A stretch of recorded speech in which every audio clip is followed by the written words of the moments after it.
Welcome to another edition of Expanding Mind. I'm your host, Eric Davis, continuing our conversations about the cultures of consciousness. And speaking of consciousness culture, of course, another hard C word there is California.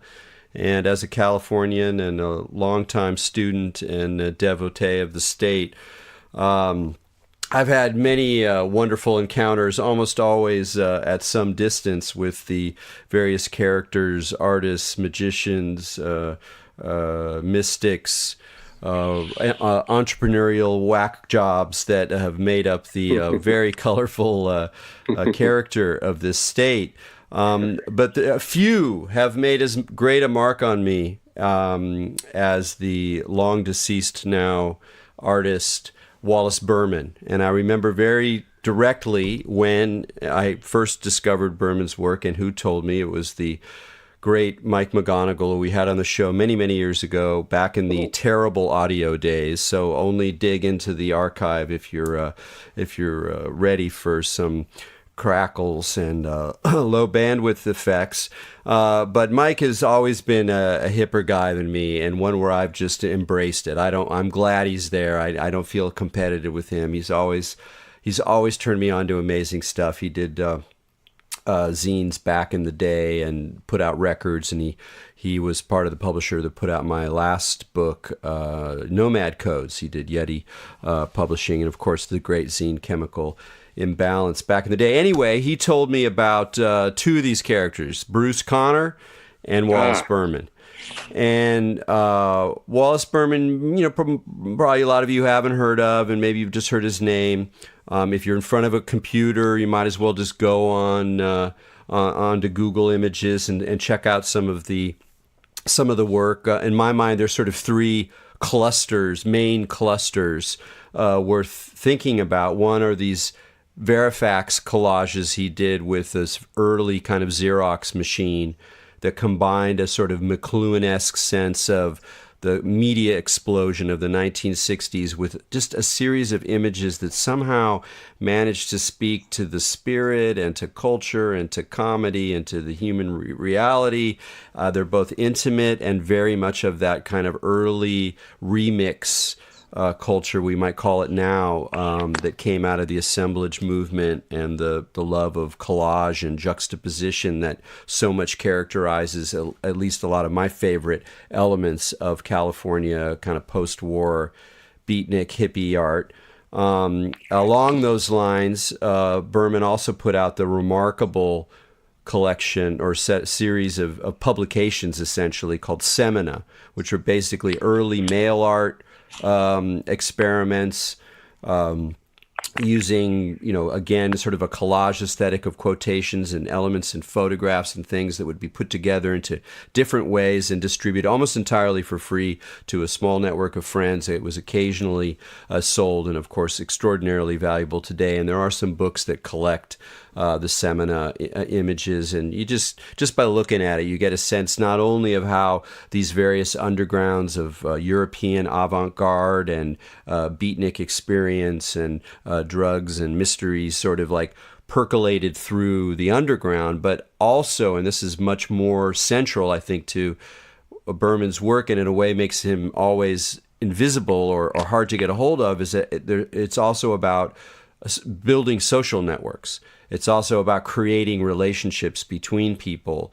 And he was very much, on the one hand, a kind of hermit who didn't really go for the mainstream art world hardly at all, and was very, in some ways, resistant about spreading the word about his work, and in other ways was very supportive of the other artists and other characters and poets and filmmakers and rock musicians that came across him and were often very much moved by him. The guy had a lot of charisma, and it comes through his work, and it comes through the stories about him, even though he wasn't at all a blowhard. I mean, he was friends with Cameron, who, we've talked about many times on this show, Dennis Hopper, Dean Stockwell, Russ Tamblyn, Brian Jones of the Stones used to come by their shack in L.A., And so I've always been fascinated with Wallace Berman, and I was incredibly happy to hear that his son, Tosh Berman, just put out a book, Tosh, Growing Up in Wallace Berman's World.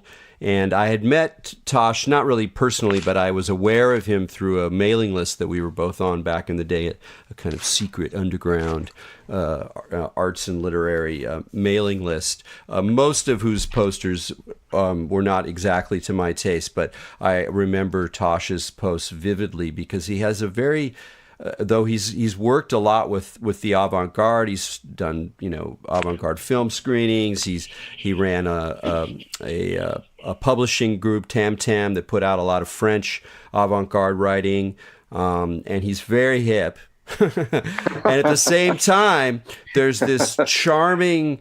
I don't know what the word is. I stumble over it. I don't want to say simplicity. I don't want to say childlike character, but there's this directness and freshness to his approach and his speaking that is disarming and makes me realize how convoluted and overly complex and self-reflective most of us are. And so it was great to hear Tosh read, and I was very happy that he agreed to come on the show. So with enough of my introduction here, Tosh, thanks for joining us on Expanding Mind. That was an incredible introduction.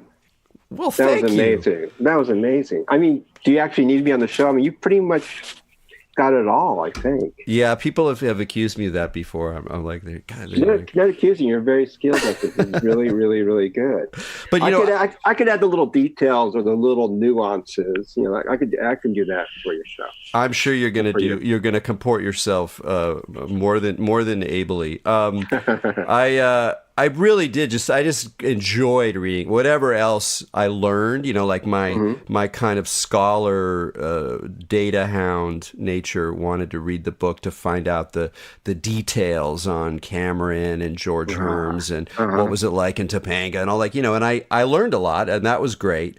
But all the things I learned weren't what was really fun was just how much fun it was to read this very sprightly memoir. It felt like I got a feel for the place and those times and those people that's hard to do, because at one remove, if you're someone like me, it's very hard not to romanticize it, not to build it up, not to make it into some kind of absolutely magical existence. And while there's not a terrible dark side, and you don't spend tons of time, listing everybody's faults, there is this sense of just a very straight sense of reality that comes through that was really charming. This is so much in your voice. Did you feel like did you have any goals for yourself when you were writing this, in terms of I don't want to do this, I want to do this, I want to get this across, I don't want to worry about this kind of stuff? Or did you just start writing? I started writing, but as I started writing, I was thinking of I didn't want to write for myself. I wanted to write for an audience, for a general reader. And I tried to express myself to, I sort of pictured, as I was writing, I was sort of picturing a series of faces in front of me. Like I'm on stage, I'm a performer of sorts. And I just wanted to perform well by writing well, and hopefully give a description of an era that's often talked about, but often overlooked at the same time. Due to most of the history that I cover, or what's in my book, a lot of art historians have covered that period, but not always in a truthful manner. But sometimes the facts are wrong, or they're missing nuances a lot. And it's the way we look at the world. There's good people and there's bad people. There's good and evil. And in my case, I don't see the world that way. I see the world as a mixture of good and bad. And I got that from my father and from my parents. And that is something I wanted to express in my book quite. Well, I want to articulate that a little bit more in my book. Yeah, especially when you read the art historical stuff, which is mostly what I've read about those times as well. There's something about that approach that it even if it doesn't romanticize, it kind of it's always got to underscore the genius. It's always got to kind of put the individuals out of the fabric of everyday life to emphasize their value, or their brilliance, or something like that. And I do believe your father's work was brilliant, and it still moves me. Family. But I also really just was always attracted to him as a character. Like Yes, who was this guy? Like what was he like? You get a sense, just the photographs, just that he was kind of. He was so much his own person, and you really communicate that very well. What did you think was most missed about depictions of your father in other kinds of accounts or popular culture, or the ideas about him? One thing that's always been built up, and it always made me uncomfortable, is sort of the mystical aspect of my father. That, for instance, he's sort of a mystical man, or he was a guru, or he had a spiritual quality, which I think is partly true, but he's also a great humorist. He had a really great sense of humor, kind of a goofy sense of humor. And that has never been captured by like an art historian or other people talking about my father. His sense of humor, he never took himself that seriously as compared to other people taking him that seriously. And a lot of times I feel people who wrote about him are projecting a lot of themselves onto him. Sure, and things that they want. I love the cover for the book, by the way, because it communicates not only the relationship between the two and your father, but it's super goofy. It's super goofy, but it's really, I didn't realize it too much later when we chose the cover for that image for the cover, because that cover is actually perfect for the book. It's really the relationship between me and my dad and my mom. Yeah, my mom's in there, but as a photograph, and she's looking down at us. And I'm looking at my father, so all the eyes are sort of on my father in a sense. Yeah. And that is a very accurate description of him. When he walked into a room, people looked at him all the time. Not just because he was weird looking, but he did have a charisma. He did have like a star quality about him. I didn't feel it that way as his son, but when I walked in a room with him, I could sense other people being not uptight, but definitely like excited or nervous in front of him, or don't know what to say in front of him, or they pay a little bit extra attention to him. And he really said anything to these people. All he had to do was just walk into a room and a light switch went on. That's amazing. One of my favorite things about him is that you talk about, but of course you weren't around to witness it, were his early years when he was sort of on the edge of the kind of jazz, petty thievery, gambling, downtown LA scene. No, that's romantic. That's totally romantic to me. but was it not the case? He did that record. He did those early record covers, and he was playing pool and stuff like that. It just seemed like at the time in LA for someone to a white guy. To go into that kind of situation definitely showed that he was not only curious about whatever you want to say, other things, other worlds, other forms of art, but that he had the ability to carry himself well into those situations. He was quite brilliant in handling himself in probably a lot of different situations or social things. He was a good hustler. He knew how to hustle, like in gambling. He probably knew how to hustle people in his own manner. And he understood the psychology of others. So when he's in a room or in a situation, he knows how to figure everything out. He had a great street sense, that's for sure. And he was just a 15-year-old zoot suit wearing dandy of sorts in the Roller 2 years, and was heavily into swing dancing and bebop jazz. At the time it was like the punk rock when it happened. Bebop jazz was this crazed noise, genius sounds that are coming out of people like Charlie Parker and Dizzy Gillespie and Thelonious Monk and so on and so on. And Los Angeles actually had very strong jazz clubs in the 40s. Absolutely. And early 50s. Yeah, it's good to it's something about that style that he was cutting that really that came through as well. That he had a very particular sense of style that was understated on the one hand, but then could also be very again charismatic or magnetic. And you talk about his clothes a lot. You talk about kind of his style and how that set him apart. What was that quality that you're he definitely had his own sense of dandyism.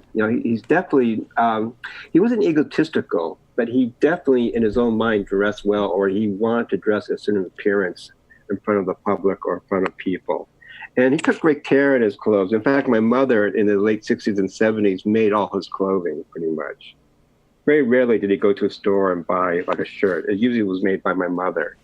So it was, it was definitely like part of the beat thing, going into the hippie thing. And my father had like these sort of really beautiful flower handmade shirts made by my mom. And he was very fussy about his hair. His hair was really long before it was, people had long hair.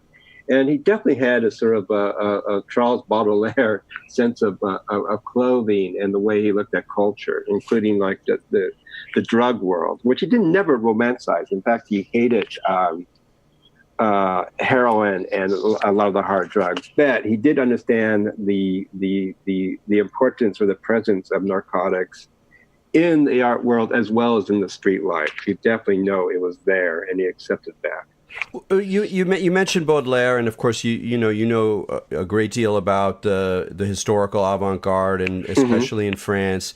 And one of the things reading this is it gave me a little bit more insight into the relationship between these bohemian artists and poets who are very, very consciously not buying the mainline American life, and they have this sort of space to operate and build their own worlds and old relationships.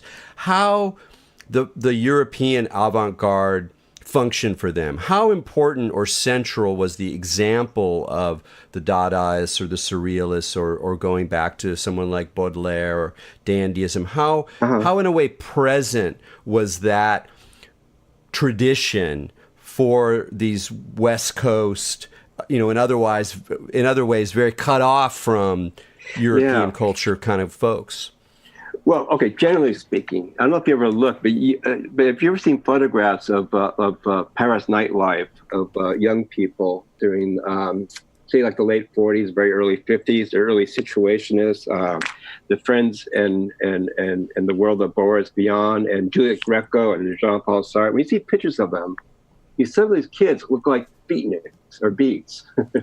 They look like West Coast beats. And some of them even have like sort of like a punk do haircut, that comes out of like the 1970s England. But this is all like the late 40s and early 50s. And Juliet Greco. Do you know who Greco is? Do you know of her? Well, Juliet Greco is the typical existentialist French singer of the late 40s and early 50s. She's still alive. Actually, a friend of Cameron. Which I found out not that long ago. But Juliet Greco is a woman who wore all black, had black eye makeup, and she had like very strict bangs and very straight black hair, which is the typical French woman existentialist. But of course, that also describes the American beat woman as well. So I've always felt there was a connection between the French culture and the beat culture in America.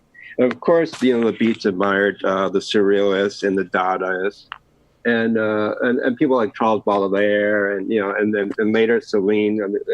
There are many like European writers that influenced the Beats. Specifically, my father, he loved. He came from the street. He was like a street guy, and he self-educated himself by going to the Los Angeles Library by reading poetry. And the poetry he read by chance, art design, or is Rimbaud, Mallarmé, Charles Baudelaire. So he got that the late 19th century poetry thing down.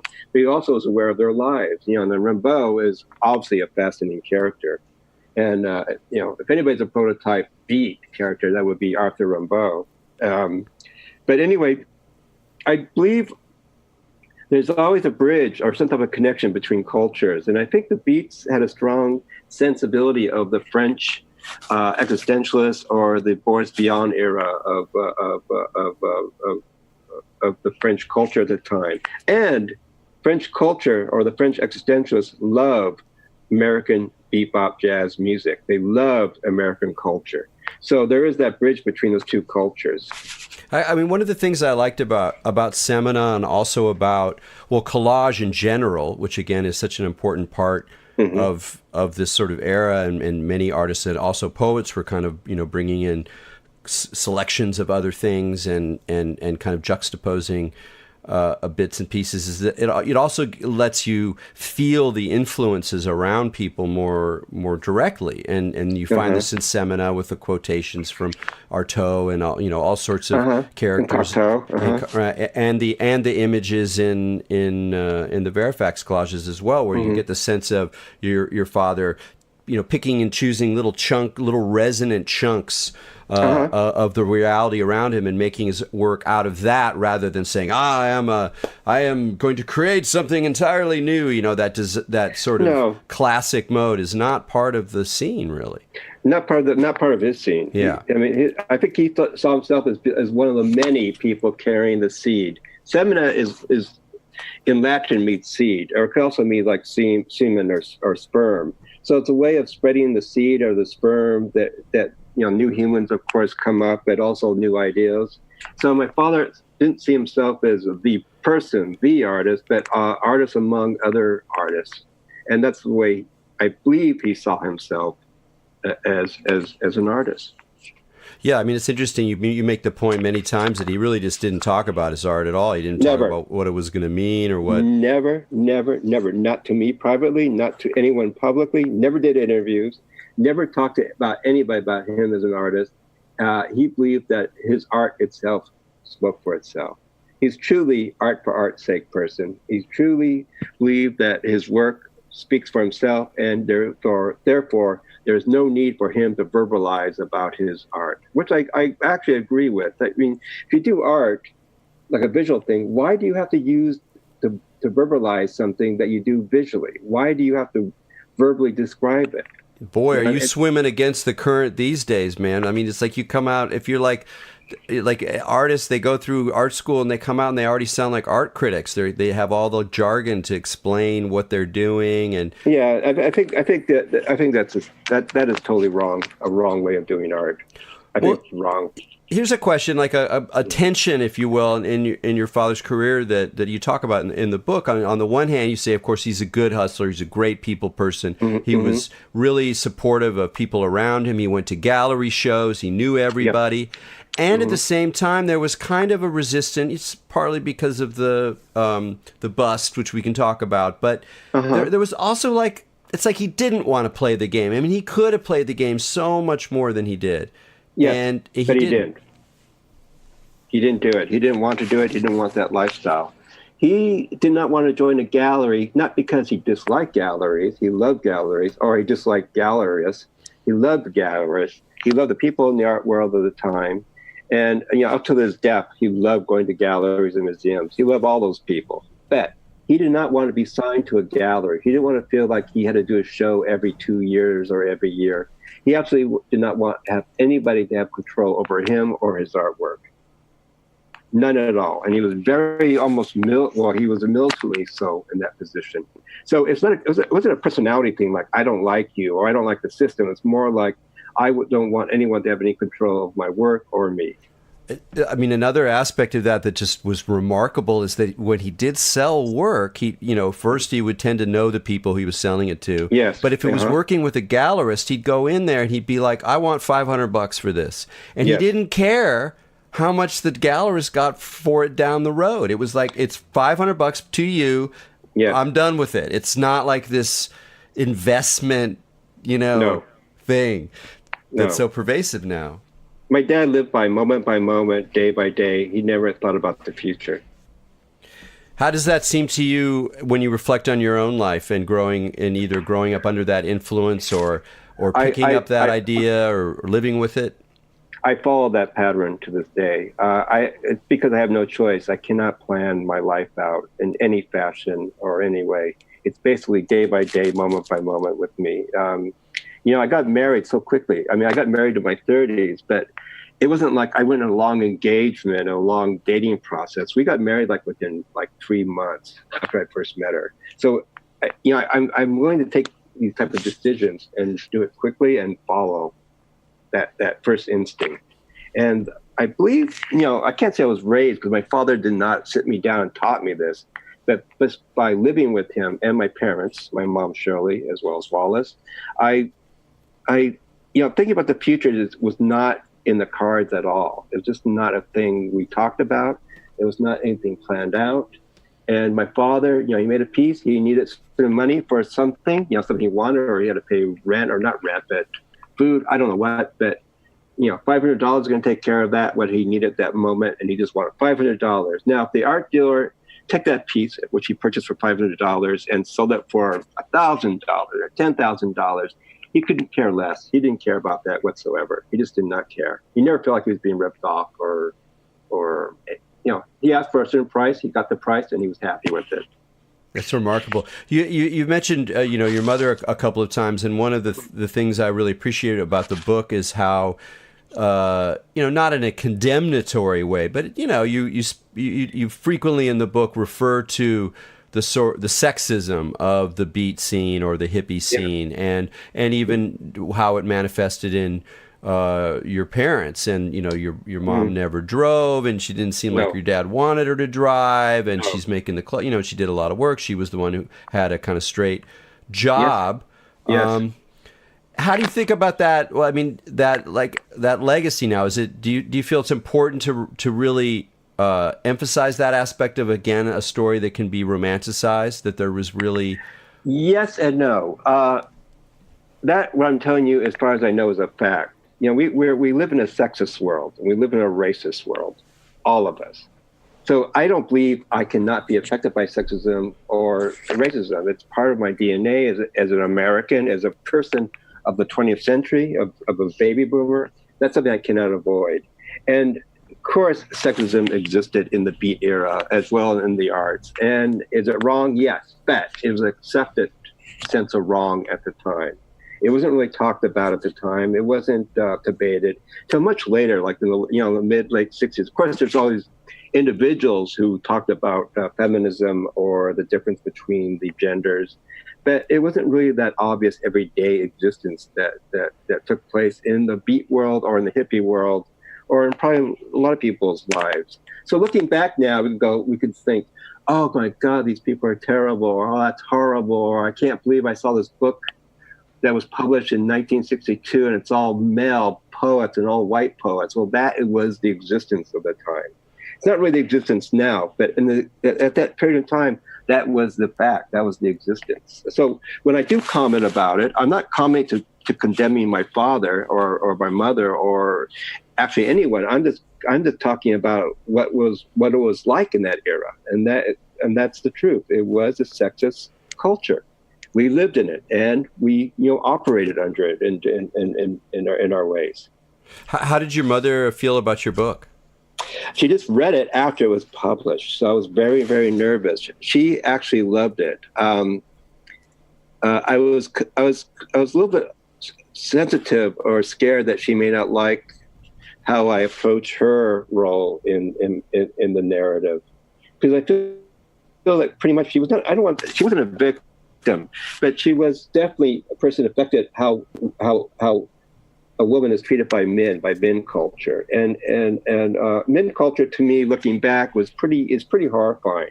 But at the time, I wasn't aware of it. As a little boy or as a teenager or a young adult, I was not aware of that world. My mom never complained about it. It's just something that happened and was lived every day. But my mom's still around, and I'm still around. And we learn and we go on. Yeah, that's great.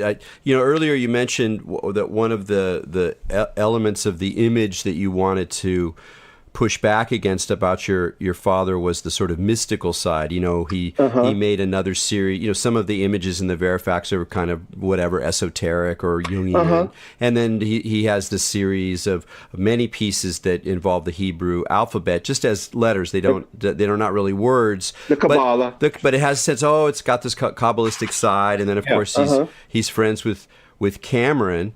And guilty. That's where I'm like, oh my God, is there? That's where my secret desire to be honest was like, there's some kind of secret transmission from Cameron to the Beats, and they go through this thing, and there's Berman and George Herms is in on it, and it's this whole kind of thing. And of course, it's much more casual, friendly, not so heavy duty as that. But it did seem like your father, if we don't want to use the word religion or spiritual, but there is a sort of, I don't know what to say. There is sort of a gesture towards. He had an interest in spirituality of sorts, but he did not. He's never been to a church. He's never been to a Jewish temple. He never practiced magic with a K or with a C. He did card tricks. Yes, he was good at doing card tricks and like little magician tricks. But he was never like, his friendship with Cameron was basically because he admired her as an artist and as a human being. She was a remarkable, great woman, Cameron. Yeah, what was she like? Tell me about your impressions of her when you were a kid. Okay, as a kid, my impression as a kid, she always struck me that she was a witch because she looked like a witch. She had red, long hair at the time. Her face was kind of wrinkly. And she always wore like dark clothes. So to me, it was like the image of the witch. Then beyond that, she never ever spoken to me as a child or as a teenager about the magic or magic practices. And as far as I know, she never talked about it with my mother and father that much. Cameron was very good at keeping. She had a lot of friends, and she was very good at keeping friends separated from other friends, not for secret reasons but mostly just because she had a large social circle that she could develop interest with my father and mother, like about art, like about doing art, about drinking wine and listening to music. And then she had the Jack Parsons side, her husband, where they dealt in these Aleister Crowley magic practices. But she never really shared that with other people outside of that world. So she was very private. She was a very private person and very, very sweet, a very sweet woman and very fun. She's obviously a fun girl, fun. I imagine when she was younger, she must have been just like this incredible, attractive, and incredibly fun.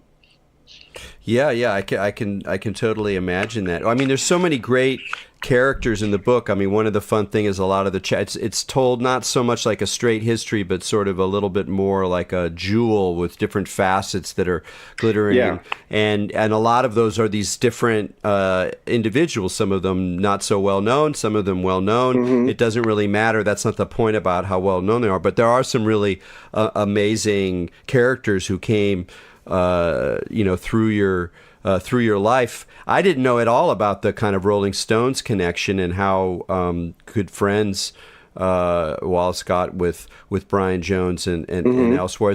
And I still don't quite understand how that came about. Like, how did they find him? How was he at the right party? Was it through Warhol? I mean, how did that come about?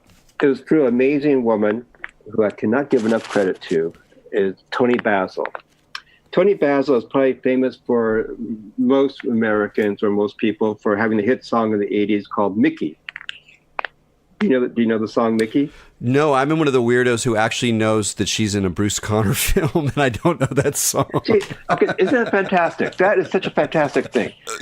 She's the type of person. There's type of personalities that has fans or listeners or art people appreciate art only know that fact. We know that she's in the Bruce Conner film, right? Breakaway. But in the 80s, she had this huge worldwide hit called Mickey, and Mickey was a huge hit. You can look up on YouTube. It's like there's a lot of videos of it. Great. And Toni was at the time was a choreographer and a go-go dancer, and she worked in Hollywood. She did all those beach blanket bingo ski party rock and roll movies. Like she performed behind Elvis Presley, like doing The Clam or something like that, or Viva Las Vegas. And then she worked on American music shows like Shindig and Habaloo, where she was one of the go-go dancers, but then started choreographing dances. She was the girlfriend of Dean Stockwell, who was my dad's best friend at the time. And Toni had a connection with the Dean's world, my dad's world, as well as in the world of music and in the movie world. And she was a choreographer or co-choreographer of a show called The Tammy Show, Tami show. And it was like the first rock and roll variety film concert show. And Toni invited me and my dad to come to the dress rehearsal for The Tammy Show where there were artists like James Brown, the Supremes, the Beach Boys, and of course the Rolling Stones. So I met Mick Jagger and Brian at the dress rehearsal that day. And Brian and my father really took off on this friendship thing. They became really, really good friends. And I think because Brian has a deep interest in different cultures and different people outside of the Rolling Stone world. And for my dad, Brian was a musician and was very open to other possibilities, other worlds. And they just really hit it off. They never actually sat around and talked about the Rolling Stones, for instance. They talk about music. They played records. They had record parties at our house. And Brian was just a really, really sweet, really nice guy. I'm saying that to emphasize that because he also has this reputation of being sort of a mean bastard. But I never, ever seen that side of him at all. He's always been just like really super kid friendly. He really likes kids. He really liked me as a kid. And just really, he was just amazing. He looked like, he's the first person I met who I've heard of beforehand. And when I first saw him, when he first came, second time I saw him, when he came to our house, he looked exactly like the same guy who came off the album cover of a Rolling Stones album cover. Usually when you see famous people, they have a pimple, their nose is small, or they're too big ears. But Brian Jones looked like Brian Jones, quote unquote. And I was so impressed with that. I couldn't believe somebody could look like that, who also looked like that exactly on the album cover. So it was amazing to me. Well, I love the whole thread of music throughout the book in the sense that not only do you give a lot of credit to how genuinely hip your father was. And so unfortunately the word hip has kind of lost some of its I know, I hate that. The word hipster is so great, yet now we use this new term. You can't say it. So, you could still kind of sometimes say someone was hip, but it doesn't really work that way. Anyway, there's not really a good word in its place. Nonetheless, he had it. Whatever. He had it. He was bringing home the Velvets record. He was up to snuff on a lot of really great music at a time where there was a lot of music people love, but a lot of it in retrospect, as you point out, is not always so glowing and gleaming. And then, of course, there's your obsession with music. You can kind of tell from the beginning that, like, okay, here we got a real record collector. We got a real obsessive here. Of course, you've written a book about going to London to see Sparks play every single one of their albums, which is an amazing feat. I have to admit, I have not climbed the Sparks mountain. I think that, later in your book, when you're talking about being a record collector, you're very glam identified, and you have issues with prog rock and metal, and I'm afraid that I'm on that nerdy side of the fence, but we can throw joints at each other across the fence. I'm starting to appreciate like King Crimson. This past year, I purchased all the early King Crimson albums. So I am changing. Excellent. My taste is evolving, and I now appreciate the early Robert Fripp King Crimson records. But I love them, in fact. I love talking about that glam scene and friends and clothes and how you kind of that became a sort of zone to play with things when you were coming of age in the 70s, living in Topanga Canyon. Topanga Canyon is another place where there's a lot of myth, and you do some good myth busting there. So, give us a slice of the myth and the reality of Topanga Canyon in the high holy days of Neil Young, etc. Well, canyons. Okay, I lived in Topanga throughout my late childhood, throughout my teenage years, even to my young adult. Like I left around 20 or 21 years old. And Topanga, canyons to me are always a little bit strange. It's an area, a location between two other things. So Topanga is between the Santa Monica, the ocean, Pacific Ocean, and then the other side is the San Fernando Valley. And I feel a lot of people move to canyons because they want to avoid those two areas of the world or other places. So in a way, a canyon is very remote. It's just usually like two lanes going in, a lane going in and a lane going out of the canyon, both sides, Santa Monica side as well as the valley side. And here we get like the utopia concept of sorts. Communities get started. And during the hippie era of the 60s, the hippie thing was the dream utopia, this great platform or environment where there is free love. I'm not talking about this sexy stuff, but just talking about acceptance and just being in tune to each other and grow a beard together and smoke pot together and whatever. And I think there was there was a period of time it was just total utopia. But towards the mid to late 60s, it got darker. It became a more darker tinge. And a lot of the people who were citizens of Topanga a lot of them were single women with children. Or if they have boyfriends, their boyfriends are like bikers or hippie guys or drug dealers or, rock and roll musicians of sorts. And for me, who loved glam rock, who loved Roxy music and David Bowie, Topanga was not exactly the best place for me. It was not the best place for me. And I really miss the urban landscape. I miss the concrete. I miss the buildings. Yet I'm stranded in Topanga, because I had to wait till my father take a trip either to the Valley or to Santa Monica to get a record or to see a building or see some life out there besides Topanga. So I didn't like Topanga. I felt Topanga was a prison to me. And the music was clearly part of the escape. I mean, it was such a, it was clearly rock and roll. It was clearly had the energy, the frisson of something that the Stones had in the early mid '60s, but was definitely not hippie. Well, it was, what it was. It's like the house band of Topanga would be Neil Young and Crazy Horse, and then Spirit was another big band. And then another group called JoJo Gunn that came out of Spirit. And then the Flying Burrito Brothers were always around Topanga and playing at Topanga Canyon. There was a place called the Topanga Corral, which was a bar and a venue. And a lot of bands came through there, played at the Corral, including Neil Young, Flying Burrito Brothers, Graham Parsons, of course, who was part of Flying Burrito Brothers. My dad liked them a lot. And at times, my dad would go to see Flying Burrito Brothers at the Topanga Corral. There'd be nobody in the audience except him and 5 others, and those 5 others were the Rolling Stones. So it's just the Rolling Stones, my dad at the Topanga Corral watching Flying Burrito Brothers.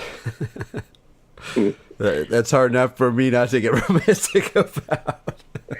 I'm telling you, it was boring. I had to set you up for that. It's so boring. Rodney's, on the other hand, sounded like a lot of fun. Now, tell me, that was a wonderful slice. I had heard tell of the club because I like this, California history, cultural history stuff. But tell me about. I want to hear a little more about Rodney's. Well, Rodney Bingheimer is a Los Angeles DJ. He still is. I'm not sure if he's known nationally or internationally, but Rodney at the time was I want to say that he was a male groupie, but in the sense that he hung out with music artists to help promote them. He was sort of an A&R person for various record labels, or he actually worked for musicians. And Rodney was one of those guys who came to Los Angeles and loved the pop music world. And in the 70s, he started a club called Rodney Bingheimer's English Disco, which at the time meant he was going to play singles by David Bowie and early Mata Hoople and Roxy music and all those glam rock people like Suzi Quatro and Mud and Slade and The Sweet and bands of that sort. And it's the only place you can actually hear this music in a public setting was at Rodney's. And Rodney's a very interesting place because it attracted musicians. People like Led Zeppelin went there, Bowie went there. I think even Elvis Presley went there once.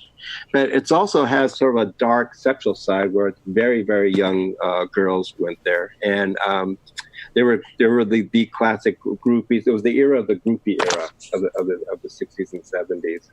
And the girls were really young. They're like 15, 16 years old. And definitely older men were there. And I never thought anything was strange about that because it was quite normal at the time. And it's only when you look back at it like 40 years later going, maybe that was a little strange. But at the time, it didn't dawn on me whatsoever. And I had a lot of girlfriends or friends who were girls who participated in the scene and went out with musicians who were way older than they were. So it was definitely the social framework at the time. You know, one of the things about music, also in the book that I thought about at the end, when you tell the sort of the tragic ending of your father's life, when he gets in a car accident with one of these dirtbag stoner hippies in Topanga, who was at fault, and then we lose this awesome guy, and you lose this awesome guy. But was also that it was just at the beginning of the punk era, and just like Bruce Conner, punk rock just revitalized that guy. I mean, he was always vital, Bruce Conner, but he loved that stuff, and he became a photographer in the scene, and went to shows religiously, and his photographs are amazing. And I think about because you've already even mentioned the kind of punk quality of like the jazz scene and bebop or whatever, but that your father would have just loved that. Well, Bruce obviously lived longer, and Bruce actually participated in the punk rock San Francisco scene. Again, as I mentioned earlier, Toni Basil is, I think, partly responsible for that. She introduced Bruce to Devo for sure, and Bruce did the Devo film Mongoloid. Yeah. And that's all through the charms and the brilliance of Toni Basil. So I just want to give her credit again for that. But my father had a really good antenna ear for like new music. He never was one of those guys that just he loved bebop jazz of the 40s and 50s, and he always loved that. But he didn't stay in that framework. I mean, he always listened to what was new. I mean, he didn't go out to find new things. He only found interesting new things. And when he died, he heard the first Patti Smith album, Horses, and he liked it a lot. And he was also heard like some of the New York bands like Television. When their first album came out, he wasn't alive, but I think their single Little Johnny Jill came out in 75, 74, independent single, and I think he heard that, and I know he liked it. And he had a really good appreciation for artists who are really pushing the boundaries or trying to do something new. He had a great appreciation of that. But it also seemed like the DIY in your face, and then also very in this weird way kind of community oriented aspect of punk would have really resonated with him as well.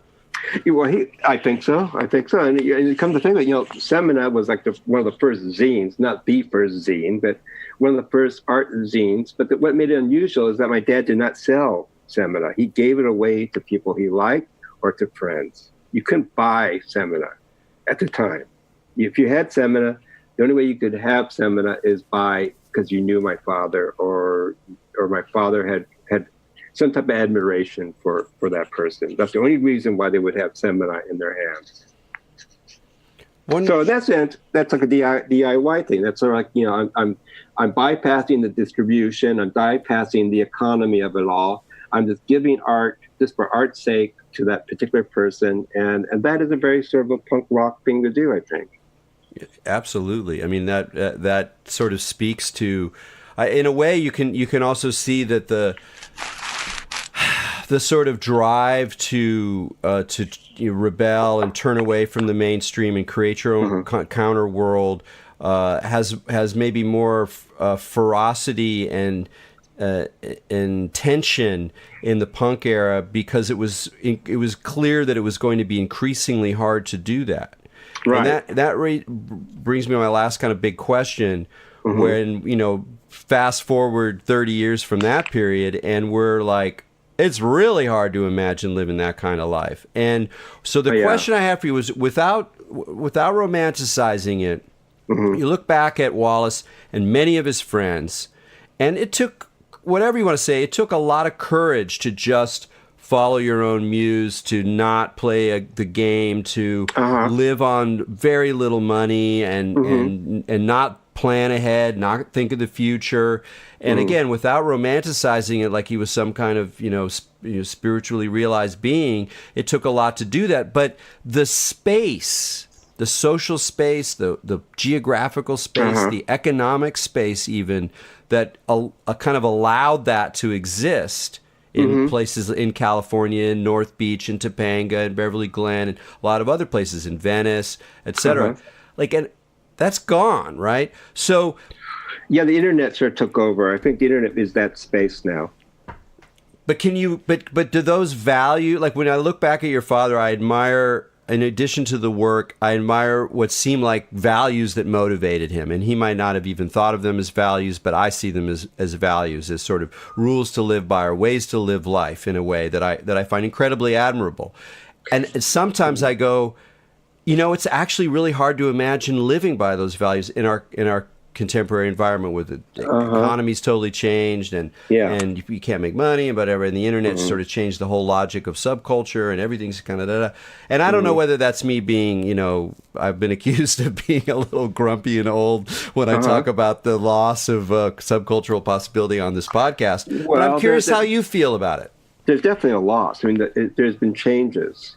I think what you're acknowledging is not being old and grumpy. You're acknowledging the changes in our culture and society.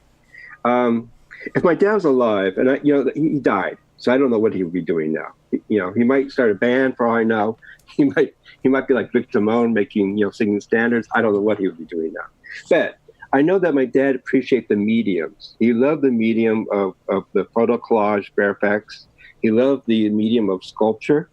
He loved the medium of painting or drawing.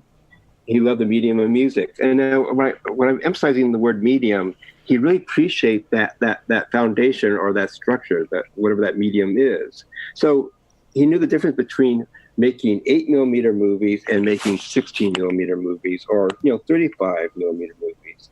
He knew the difference between making an 8mm film and a video. He knew you cannot do an 8mm film as a video. You could do a video as a video or 8mm as an 8mm, but you can't really. You should not use your techniques in making 8mm film and putting it and making a video. Does that make sense? Yes, absolutely. So I think if my dad was alive, and I'm just projecting this, he would accept the internet, but he will do artwork that's only specifically for the medium of the internet. He would do something that's just internet related and not meant to be printed out, not meant to be distributed other ways. It would be very focused on that one medium. And that I think my father, if he was still alive, possibly would have worked in that manner. Not saying, we don't know. We just don't know. No, we don't know. But I could see, I was around a lot of media art scenes in the 90s, when the internet, as we know, it was just kind of, emerging from the labs of scientists and uber geeks. And there was a lot of net art. There was a lot of stuff that was using the medium. And, some of it wasn't that good, but there was definitely a zone or a period of time when people were trying to come up with what is the language that's specific to this medium. Yeah. How do we kind of play with that? And that's, a lot of that's, it's still there if you look for it, but it's such a different beast now. Each medium has its own restrictions and its own exceptional aspects of it. And my father was brilliant enough to know each thing has its minuses and pluses, and he worked within that foundation. And I think that is something he really respected. We had a friend who was a filmmaker and started making videos. It was like in the 70s, early 70s. But his videos were very much like his movies. It was just sort of like he's just doing his movies on a different medium.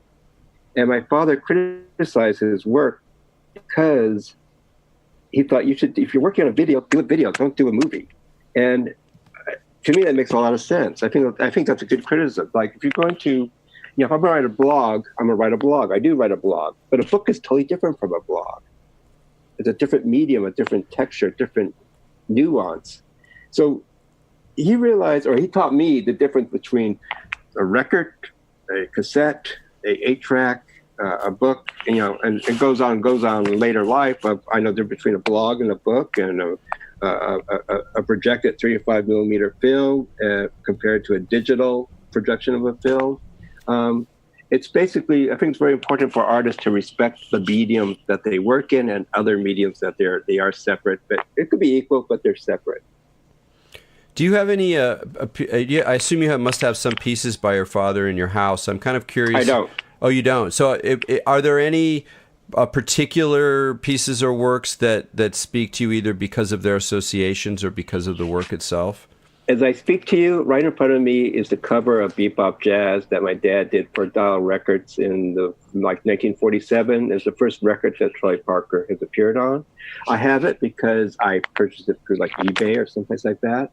All the work I do own work by my father, is in the gallery. After a while, I was just surrounded by my father's work, and to me, it became surrounded by a period of time, a past, and I had to break away from that for me to write this book, Tosh, as well as I wanted to focus on my wife's work for a while, and now my house is full of my wife's paintings, which I'm happy to live with. I love my dad's work, but I needed to be somewhere else for a while. And are you still in Los Angeles? I am in Los Angeles, yes. There's another example of massive change. And what's ahead for you? What's next up? I mean, 10 years on a book, that's a lot of time. Yeah, good question. I have 2 other manuscripts that I'm completing, and they're sort of combination short story and essays combined together. And in the year 2014, I made myself an assignment where, starting January 1st, I will wake up early in the morning, like 6:30. I will start writing and researching, and I have to be finished by 11 o'clock that morning. And I post it on my Facebook page as well as on my blog. And I did that every day of the year in 2014. So I have something like 200,000 words. It's massive, and I'm now editing it down and thinking it as a book, make it into a book medium. Fun. And was it just about everything, or did it have a focus? It's about everything, really. It's everything that I'm interested in, cultural-wise and literature-wise. And I would sometimes make up stories, or sometimes the stories are absolutely true. The reader probably doesn't know. It reads like a journal, so the reader will probably think, "Oh, this has really happened," But it's not the case sometimes. But other times, it is the case. It's totally true. Oh, well, that sounds remarkable. I look forward to that very much. It's there's a version of it on my blog. If you go to my blog, you could find it. And how do we find that? Good question. What is my blog? I just push a button, it takes me there. It's like www.toshberman.com. Excellent. Well, Tosh, thanks so much for talking with us on Expanding Mind. I love it. I had such a great time talking to you, Eric. It was a pleasure meeting you over the computer. Thank you. All righty. Well, folks out there, until next week, keep your minds open.